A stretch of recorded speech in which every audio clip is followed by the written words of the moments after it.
So he's got to be the influence in the team. Gary, day 6 of the UEFA Pro Licence course. Have you ever spent so long in a classroom? Well, the last time was probably the A licence.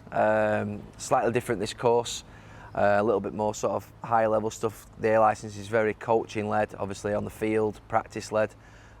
Both different, both extremely interesting. But the thing is that you're around football people, 20 odd of us on this course, you know, good tutors, and basically you're just sharing ideas with people. It's excellent. We've seen 6 games that we've been going to analyse. How would you describe the playing styles which you've seen? I think we've been very fortunate. The group that we've seen with Ghana, USA, Spain and France has been an excellent group. The games in Bursa weren't that good in terms of, because we're comparing them to the quality that we've seen in the other games. I've been really impressed, even by Ghana and the USA in some ways, but by the spirit of the teams. You can't fail to be impressed by the Spanish. You know, when you watch them play, it's just a joy to watch them. The style, the way in which they mirror a lot of the Barcelona and their Spanish first team traits, the technical ability. Disappointed with the French a little bit, even though they've qualified. I think that they won't win this competition. I think you can tell there's an ego out there on the pitch when you watch them. The USA were fantastic, I thought, the other night. I think the way in which they showed great determination, spirit, resilience, it was a victory for those qualities against the French when they got the draw, and they should have won the game. And Ghana are just exciting, off the cuff, play with a great freedom. They're the team that I'm actually studying during this group, so we paid a lot of attention to them.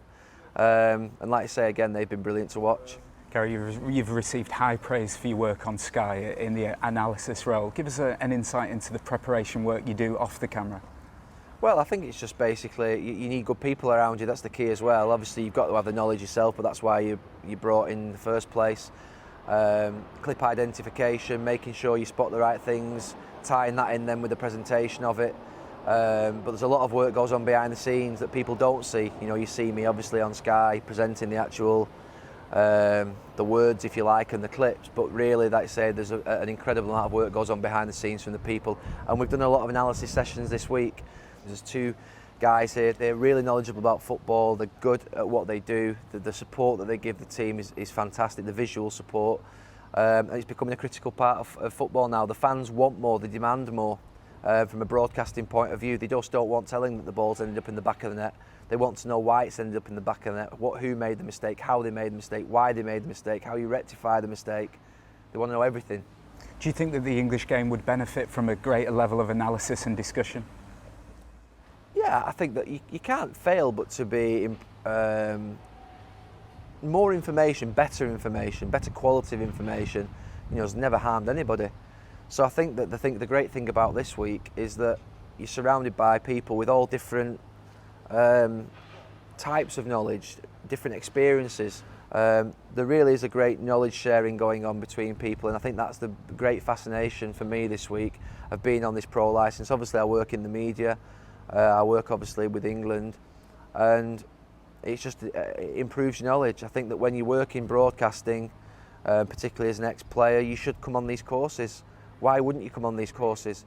Because even if you don't believe in, quote, getting the certificate because you know everything yourself, or you believe that your sort of knowledge is great, well, you're going to be listening to 22 very good people in academies, in first teams, in Premier Leagues. We're listening to different speakers, we're listening to people from Army talking about leadership. You can't fail but to be actually impressed or to learn more by the people that you're surrounded by completing this course. Gary, how far would you like to go in coaching?